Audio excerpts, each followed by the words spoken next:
बहुत पहले इस चैप्टर में ये स्टडी किया था कि कोई भी मैटर बहुत ही टाइनी टाइनी पार्टिकल्स जिन्हें आप एटम कहते हैं उनसे मिलकर बना होता है। और ये टाइनी पार्टिकल एटम हमने कहा कि ये एक इनडिविजिबल पार्टिकल है, यानी इसे आप फर्दर डिफरेंट पार्टिकल्स में डिवाइड नहीं कर सकते। इस एटम के सेंटर में पाया जाता है न्यूक्लियस, जिसमें एग्जिस्ट करते हैं प्रोटॉन एंड न्यूट्रॉन, और इलेक्ट्रॉन एक क्लाउडी पैटर्न में कुछ इस तरह इस न्यूक्लियस के अराउंड रिवॉल्व करते हैं।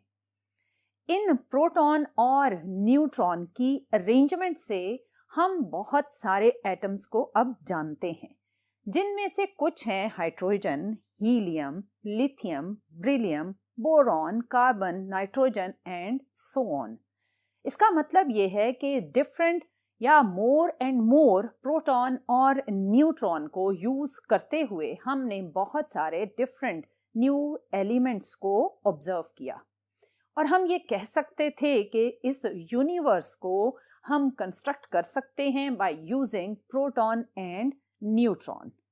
लेकिन in the beginning of 20th century चीज़ें बहुत ही कॉम्प्लेक्स होती गईं, जब हमें बहुत सारे नए पार्टिकल्स का पता चला फ्रॉम द कॉस्मिक रेज। इस जू ऑफ पार्टिकल्स को नाम देने के लिए हमने डिफरेंट सिंबल्स को यूज किया। इन सिंबल्स की हेल्प से हमने इन डिफरेंट पार्टिकल्स को, जिनकी तादाद अनलिमिटेड थी, बहुत ही ज्यादा थी, इनको हमने नाम देने के लिए इन डिफरेंट सिंबल्स को यूज किया। नाम देने के बाद हमने इन सारे पार्टिकल्स को ऑर्गेनाइज किया by using the properties related to the charge, कि इनमें से कौन सा पॉजिटिव चार्ज है, कौन सा नेगेटिवली चार्ज है और कौन सा न्यूट्रल है। हमने इनको डिफरेंशिएट किया on the basis of their different masses, और हमने इनको डिफरेंशिएट किया on the basis of life span, क्योंकि कुछ पार्टिकल्स इनमें से स्टेबल थे और कुछ पार्टिकल्स विद टाइम डिसइंटीग्रेट हो जाते थे या ट्रांसफॉर्म हो जाते थे इनटू सम अदर एलिमेंट, और हमने इनको डिफरेंशिएट किया on the basis of their spin. इन सारी डिफरेंट प्रॉपर्टीज को यूज करते हुए हमने इन पार्टिकल्स को 3 ग्रुप्स में डिवाइड किया, और वो 3 ग्रुप्स कहलाते हैं बिल्डिंग ब्लॉक्स ऑफ मैटर। और 3 बिल्डिंग ब्लॉक्स ऑफ मैटर में जो फर्स्ट वन है वो है फोटॉन, सेकंड वन है लेप्टॉन्स, और थर्ड वन है हेड्रॉन्स। इसमें से हम अगर फर्स्ट 2 की बात करें, फोटॉन और लेप्टॉन की, तो ये दोनों तो कहलाते हैं फंडामेंटल या एलिमेंट्री पार्टिकल्स, लेकिन जो थर्ड वन है हेड्रॉन्स, इसे आप एलिमेंट्री पार्टिकल नहीं कहते, बल्कि ये मजीद क्वार्क से मिलकर बना होता है। सो हेड्रॉन्स से रिलेटेड जो एलिमेंट्री पार्टिकल हैं वो हैं क्वार्क्स।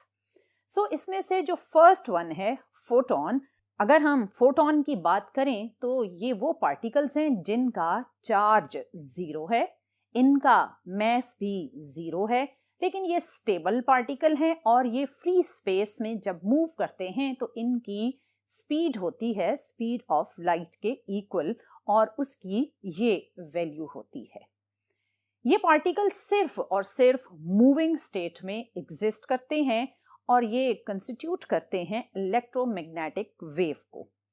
डियर स्टूडेंट, अगर आपने फोटॉन की एनर्जी कैलकुलेट करनी हो तो आप ये इक्वेशन यूज करते हैं। इस इक्वेशन में H कहलाता है प्लैंक्स कांस्टेंट और उसकी वैल्यू है 6.63 into 10 to power -34 joule second, और F stands for frequency. Different colors has different frequencies. Dear student, photon basically वो पार्टिकल था जो एक न्यूट्रल पार्टिकल है और ये मोस्टली इलेक्ट्रॉन और पॉजिट्रॉन की इनहिलेशन से मिलकर बनता है। डियर स्टूडेंट, अब हम बात करते हैं सेकेंड कैटेगरी की, जो कि है लेप्टॉन्स। लेप्टॉन्स वो पार्टिकल हैं जो स्ट्रॉन्ग न्यूक्लियर फोर्स को एक्सपीरियंस नहीं करते और मोस्टली मैटर लेप्टॉन से ही मिलकर बना होता है। लेप्टॉन्स में कौन से पार्टिकल्स हैं? वो हैं ये वाले। इनमें फर्स्ट वन है इलेक्ट्रॉन, फिर है म्यूऑन, फिर है टाउ। और इन तीनों पार्टिकल्स के न्यूट्रिनोज भी एग्जिस्ट करते हैं और वो हैं इलेक्ट्रॉन न्यूट्रिनो, म्यूऑन न्यूट्रिनो और tau neutrino. In first 3 basic particles के एंटी पार्टिकल्स ये हैं। इलेक्ट्रॉन का एंटी पार्टिकल है पॉजिट्रॉन, म्यूऑन का है एंटी म्यूऑन और टाउ का है एंटी टाउ। और इन 3 एंटी पार्टिकल्स के भी न्यूट्रिनो ये बनाते हैं फर्स्ट 1 पार्टिकल, जैसे आपने कहा फोटॉन। और फोटॉन हाई एनर्जी पार्टिकल्स होते हैं। डियर स्टूडेंट, अब हम मूव करते हैं थर्ड कैटेगरी की तरफ, जो कि हैं हेड्रॉन्स। जैसा कि आप जानते हैं कि हेड्रॉन्स एलिमेंट्री पार्टिकल्स नहीं हैं, सो हेड्रॉन्स बनते हैं क्वार्क्स से। डियर स्टूडेंट, हेड्रॉन या क्वार्क्स वो पार्टिकल्स हैं जो स्ट्रॉन्ग न्यूक्लियर फोर्सेस को एक्सपीरियंस करते हैं। अगर हम क्वार्क्स को 2 कैटेगरीज में डिवाइड करें तो वो कैटेगरीज हैं बेरियॉन्स और मीजॉन्स। इनमें से जो बेरियॉन्स हैं वो एक्चुअली 3 क्वार्क्स का कॉम्बिनेशन है और इन कॉम्बिनेशंस में जो पार्टिकल्स आते हैं वो हैं proton, neutron, sigma, lambda and omega. Dear student, इनमें से जो प्रोटॉन और न्यूट्रॉन हैं ये सबसे स्टेबल पार्टिकल्स हैं।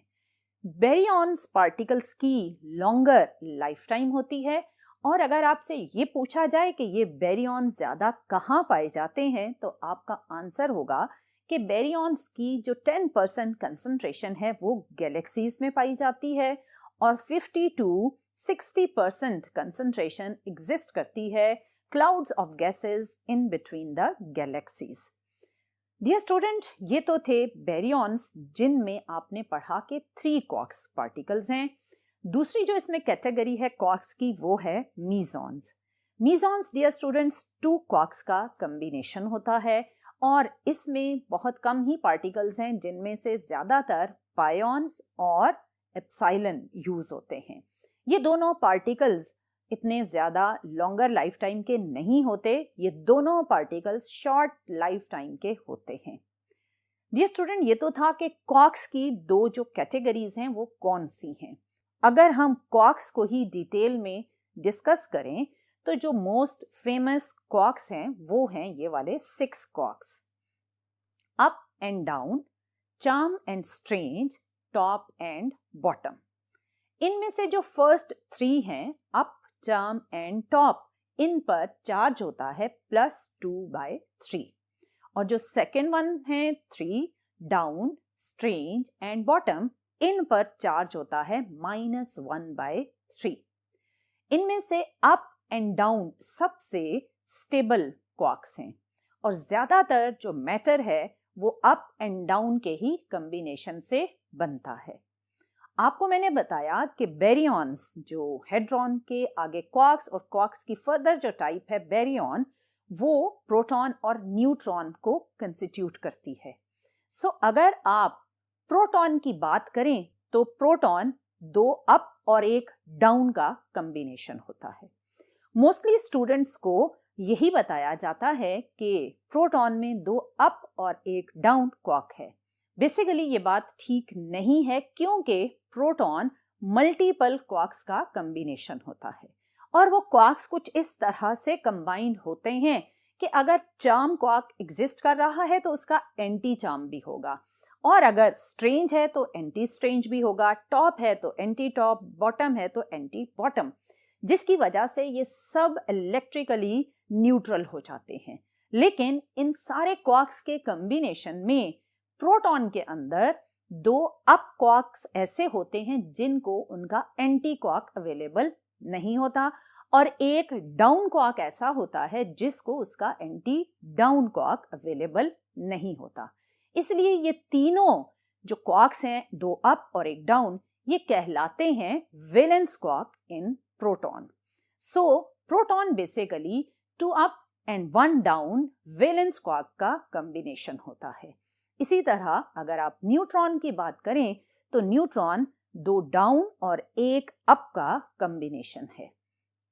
अगर आप प्रोटॉन में मौजूद इनटू अप और 1 डाउन के चार्ज को कंबाइन करें तो चार्ज कुछ इस तरह से होगा, 2/3 प्लस 2/3 माइनस 1/3, क्योंकि अप क्वार्क का चार्ज है प्लस 2/3 और डाउन क्वार्क का चार्ज है माइनस 1/3। ये कॉम्बिनेशन आपको देगा +1 चार्ज। इसी तरह अगर आप न्यूट्रॉन के क्वार्क्स का चार्ज देखें तो न्यूट्रॉन में अवेलेबल हैं आपको 2 डाउन एंड 1 अप क्वार्क और इसका चार्ज होगा -1/3 -1/3 प्लस 2/3, जो कि कंबाइन होकर बनेगा 0, क्योंकि न्यूट्रॉन का चार्ज 0 होता है, न्यूट्रॉन न्यूट्रल होता है, तो क्वार्क्स का कॉम्बिनेशन भी आपको यही बता रहा है। डियर स्टूडेंट, प्रोटॉन और न्यूट्रॉन स्टेबल पार्टिकल्स हैं, क्योंकि प्रोटॉन और न्यूट्रॉन में जो क्वार्क्स हैं उन क्वार्क्स के बीच में एग्जिस्ट करती हैं स्ट्रॉन्ग न्यूक्लियर फोर्सेस, जिनको आप एक्सचेंज ऑफ ग्लूऑन से लिंक कर सकते हैं। सो ये ग्लूऑन्स आपस में प्रोटॉन के अंदर मौजूद क्वार्क्स को स्ट्रांगली एक दूसरे के साथ बाइंड रखते हैं। सो डियर स्टूडेंट, आपने देखा कि किस तरह हेड्रॉन्स क्वार्क से मिलकर बना और में किस तरह आपने 2 टाइप्स देखी। एक है baryon which is the combination of 3 quarks and second one is meson which is the combination of 2 quarks. और क्वार्क खुद अगर आप उनको कैटेगराइज करें तो उसमें जो बेसिक क्वार्क्स आते हैं वो हैं 6, जिनके कुछ इस तरह से नाम आपने देखे। इन क्वार्क्स को उनके कलर्स के अकॉर्डिंग भी हम डिफरेंशिएट करते हैं। ये कलर्स से सिंबॉलिकली इनको अलॉट किए जाते हैं अकॉर्डिंग टू देयर चार्ज। जो इसमें अप, डाउन और strange, top, bottom different quarks हैं, उनके कलर्स कुछ इस तरह से होते हैं। इनमें से अगर आप 3 प्राइमरी कलर्स वाले क्वार्क्स को देखें तो इनका जो कॉम्बिनेशन है वो आपको वाइट कलर देगा। डियर स्टूडेंट, ये तो था आपका बिल्डिंग ब्लॉक ऑफ मैटर में मौजूद फोटॉन, लेप्टॉन और हेड्रॉन्स की कहानी। सो डियर स्टूडेंट, आपने देखा कि किस तरह हमारा कोई भी मैटर इन 3 ही पार्टिकल से मिलकर बनता है, और स्पेशली हर मैटर में आपको लेप्टॉन्स और हेड्रॉन के फर्दर पार्टिकल्स नजर आते हैं। So this was all about building blocks of matter.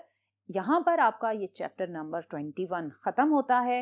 इंशाल्लाह आने वाले लेक्चर्स में हम शॉर्ट क्वेश्चन और न्यूमेरिकल्स को डिस्कस